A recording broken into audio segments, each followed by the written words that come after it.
Hi, how are ya? I'm Nora, and this is Rated My Reads. If you haven't noticed by now, I have a new camera, and that's why I am in better focus and everything. But I am really happy to have this camera. It's a Sony vlogging camera, and it's just really pretty, and I've been wanting it for months now. So I saved up and bought it, and I am super happy. But anyway, let's get into this video, which is my December wrap-up. I read a lot of books in December. I hit my 50th book in December, and I hit my 60th book in December. And yes, I read a lot of poetry. That still counts. I count it because it's still a book.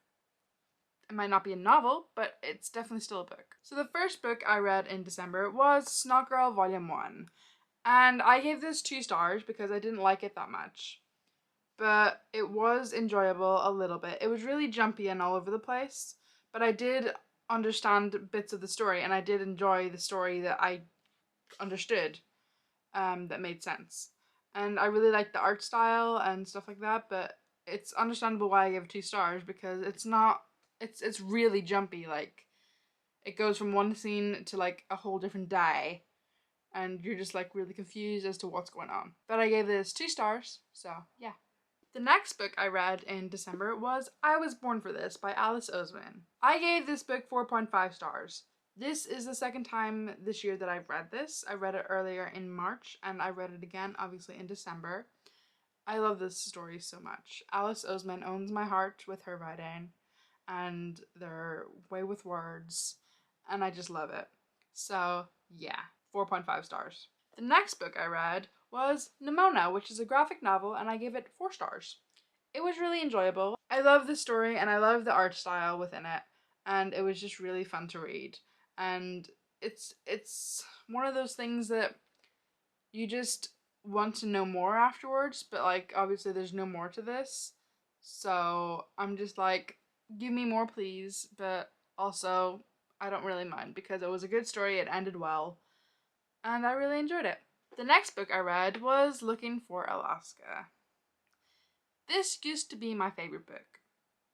I gave it 5 stars when I first read it at like 16, 17 maybe. And this time around, I gave it 3.5 stars because it was pretentious, it was annoying, and I did a whole rant on my vlog in December. I did Vlogmas, if you didn't know, and I ranted about a passage in this.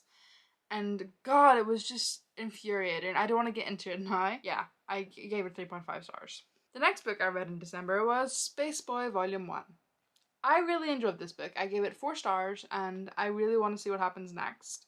I know it is on Webtoon, but I kind of want the graphic novel series, like, physically, so I might just get it, but we shall see. Yeah, 4 stars. The next book I don't have physically was Ash Princess, which I gave 2 stars. I did not enjoy this book. It was fine. I vlogged it again. I vlogged all of this, by the way. It was fine, I guess. I just got really bored with it, and then, of course, it was just, it got a little bit better, and then it got worse again, and there was barely a plot. There was like no character development. It's like everything fell at her feet.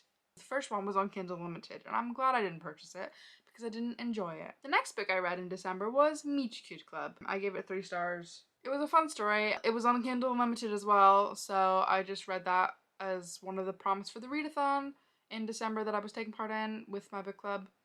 And it was fine. There was some things I had issues with, but not enough that I actually remember them. But 3 stars overall. The next book, and my 50th book, was Percy Jackson and the Lightman Thief, which I read and loved. I gave it 5 stars. It is one of my favorite book series, and I just love it so much. So if you haven't read Percy Jackson or anything by Rick Riordan, please go and do it because he is an amazing writer, and these stories just come to life in the pages, and that's all you want in a book, right? You want it to like spring to life, and you want it to be so enjoyable that you forget where you are, and that's what these books did for me. Now onto the poetry. I read Coffee Days, Whiskey Nights by Cyrus Parker. I received an arc of this through NetGalley, which was back a couple months ago, which I didn't actually go through, and I gave it 2 stars. The collection was very unique, but I just didn't connect with it. Like, unique in the way that the layout was unique. The Coffee Days was like a normal font, and then the Whiskey Nights was like a faded font. It was kind of like brownish to like kind of distinguish from the Coffee Days, because it was like going back and forth between the two. So it would be Coffee Days, Whiskey Nights, Coffee Days, Whiskey Nights, Coffee Days, Whiskey Nights throughout the whole thing, which was really unique to me. I really enjoyed that part. But I didn't enjoy or connect with the stories or the poetry. And yeah, I just didn't connect with it that much, so I gave it 2 stars. The next book I read was She Was the Storm by Sherry Everett, and I gave this 1.5 stars because it really wasn't that great. It was just a mess of words put in together. It was repeated over and over, and I really didn't like that because poetry is supposed to be like something you read and it's different and it stands out to you. These were just poems that were like repeated over and over again in different words. So I got really bored with it really quickly. Then I read Uncaged Wallflower by Janie, Cecilia, and I gave it 2 stars. It didn't feel like poetry. It felt more like a stream of consciousness, which I didn't enjoy. It sounded like someone was telling me what to do and how to feel, which I really didn't enjoy. It was kind of like a self-help guide, actually, which I don't like, so. Then I read Milk and Tweets, which is a comedy book, a parody of Rupi Kaur's Milk and Honey that had fun tweets, and it was fine. I gave it 1 star. There was only one tweet in there that was really funny, and it was about a lesbian.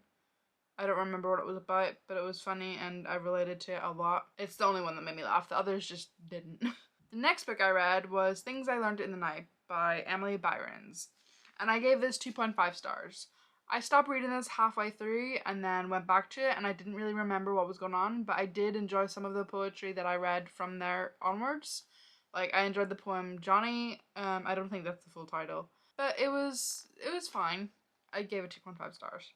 Then I read In the Absence of the Sun by Emily Curtis. I gave this 2 stars. It was quite a short collection, but I finished it within 10 minutes, and I love the references to books throughout the whole collection, but none of the other stuff really related to me. I didn't connect with them, unfortunately, but it was an okay collection overall, so that's why I gave it 2 stars. Then I read The Bitter End by Kaylene Fay. I gave this 4 stars, which is an upgrade from the rest of the poetry collections, because this one was such a sweet collection of poetry. Like, I loved it a lot. It was mostly about relationships. It really made me remember a time where I felt one-sided love, and I really enjoyed it. Then I read Overheard at Waitrose, Poetry of the Public. I gave this 4 stars. It was really funny and enjoyable. Some people are really entitled, which just made me laugh even more. I read it with my partner. I also read Milk and Tweets with my partner, but this one we both enjoyed a lot more than Milk and Tweets. So if you want a joke book, read Overheard at Waitrose. Then I read My Dearest Hurricane, Love and Things That Looked Like It by Morgan Nicola Wren. I gave this 2 stars. I didn't connect with any of it other than part 3, which I connected with so much it was strange that the rest of the poems I didn't connect with. So I only gave it 2 stars because most of the book I didn't connect with. Then I read Colorblind, which I gave 3.5 stars. It was not a poetry collection, it was an actual book. I really enjoyed the story, although it was a little predictable. I really liked the number thing, it was really intriguing, and I really wanted to know what happened next, even though I kind of guessed a lot of it. So that is all the books that I read in December. If you enjoyed this video, give it a thumbs up. If you want to see more videos by me, click the subscribe button, and I will see you in my next video. Bye.